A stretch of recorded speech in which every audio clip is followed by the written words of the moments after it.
Ma'am నాకు problem రావట్లేదు, explain చేయండి. ఏంటి మ్యాథ్స్ ప్రాబ్లం రావట్లేదా? చాట్ జీపీటీ ఓపెన్ చేసి ఆ ఫోటో తీసి పెట్టాయి, అందులో సొల్యూషన్ వచ్చేస్తే చూసి రాసి. రే చింటూ, ఇలా రా, ఇట్రా ఒకసారి.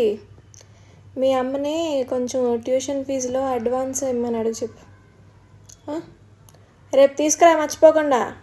ఇదిగో చూడండి పిల్లలు, ఈరోజు మనం సలార్ సినిమా చూస్తున్నాం, కానీ ఇంట్లో మాత్రం ఏం చెప్తారు? Maths class. ఇంట్లో మాత్రం మ్యాథ్స్ క్లాస్ జరిగిందని చెప్పాలి, అర్థమైందా? ఇంటికి వెళ్ళి చెప్పండి, మా ట్యూషన్ టీచర్ మా క్లాసులు బాగా చెప్తుంది, ఫీజు కొంచెం ఎక్స్ట్రా పెంచమని అడగండి, అర్థమైందా? ఎవరికైనా సరే మ్యాథ్స్లో ఎలాంటి డౌట్ ఉన్నా సరే నా దగ్గరికి వెంటనే రండి, అర్థమైందా? చాట్ జీపీటీలో కొడితే 2 నిమిషాల్లో వచ్చేస్తుంది, ఓకేనా? ఎందుకురా రోజు అలా ట్యూషన్ క్లాసులకి వచ్చేస్తారు? అప్పుడప్పుడు బంకులు అయ్యి కొట్టాలి, అలా రోజు క్లాసులకి వచ్చేయకూడదు.